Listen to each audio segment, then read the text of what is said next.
Good morning, comic book fans. Welcome back to Comics in 3 Minutes. I'm your ever-loving host, Shorty. And today we're taking a look at something else kind of tangentially related to Joe Hill. I've thoroughly enjoyed some Joe Hill stuff in the past. Some stuff I have not. Some of his prose work, when transferred to comic book, doesn't quite work. Maybe it's people doing it, I don't know. But I distinctly remember reading and particularly enjoying Cape. I'm thinking this feels like it's a story which should have worked more in a comic book than should have done prose, but did not work at all. And I found myself very disappointed by it. When I first read it, I was thinking, oh, this could have promise. And every time I went back to it, trying to delve more into it, I was even more disappointed. This one is one of those stories which is a Joe Hill prose piece of work, rewritten by David Buha with Zoe Thorogood on the artwork. Zoe Thorogood is a really good artist. She's actually worked on some things I've really enjoyed, particularly Ha Ha, which is delightful. And it's nice to see her going full horror in this one. She probably has done something like that before, but it's just passed me by.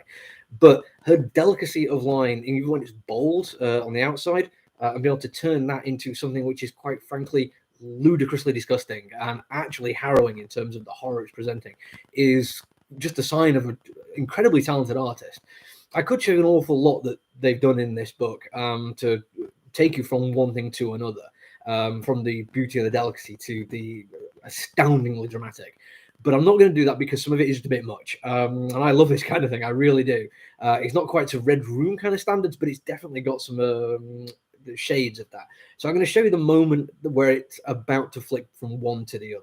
It's a nice double-page spread with panels inside. I really quite like this as a storytelling thing. Anyway, and actually, look at these colours. Look at the sky and the ground, but then the people in it and the actual thing they're showing has been totally different colour, as if the light is refracting through different moods or different environments. Really quite like that.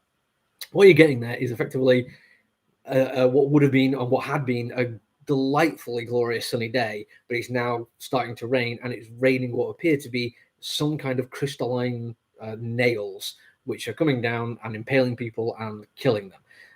This is not necessarily the least original kind of thing. I can't think of any other comic book story that's done it, or any other horror story that's done it for that matter. But it still comes across just a little bit like, well, okay, but why? And I kind of like ambiguity when it comes to horror stuff. I mean, The Birds, I absolutely love as a movie simply because it just ends and they drive off without really figuring out why it's happened. Now, this is issue 1 of 5, so I'm personally hoping we're going to get a little bit more information and actually try and figure out what's going on in there. But even if we don't, I'm kind of cool with what's happened. It's the change that could have bothered me, though. I read Stray Dogs, obviously what they're going for, Stray Dogs a while ago. And the Disney-fied kind of artwork style, but the brutally downbeat crime story that came along with it didn't work for me. That like dichotomy of imagery and story, I could not get my head around, and I found myself just not enjoying it. And I know I'm in the minority. It's turned out to be a hugely popular series.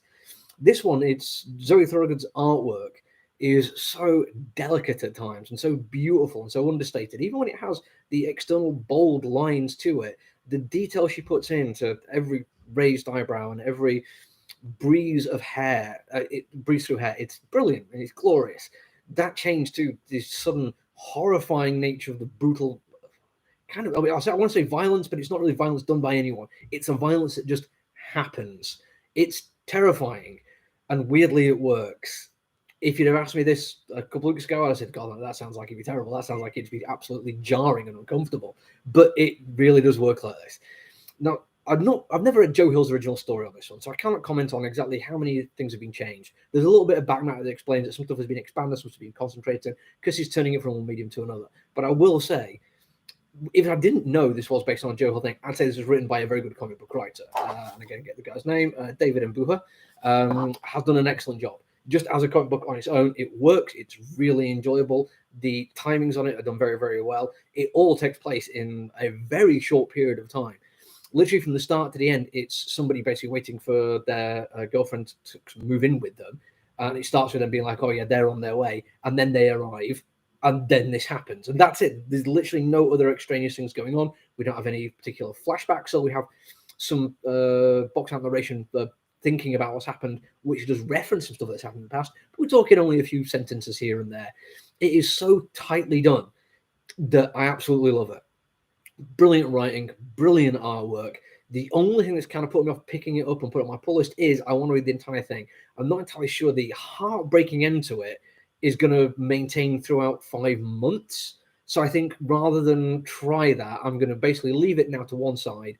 When the full story comes out, I am going to read it and I'm going to sit and actually just enjoy it in one go for what it is. I'm hoping it's going to absolutely blow my mind. But that's it for me for now. I'll be back tomorrow. Until then, look after yourself, everyone. Stay safe. Bye.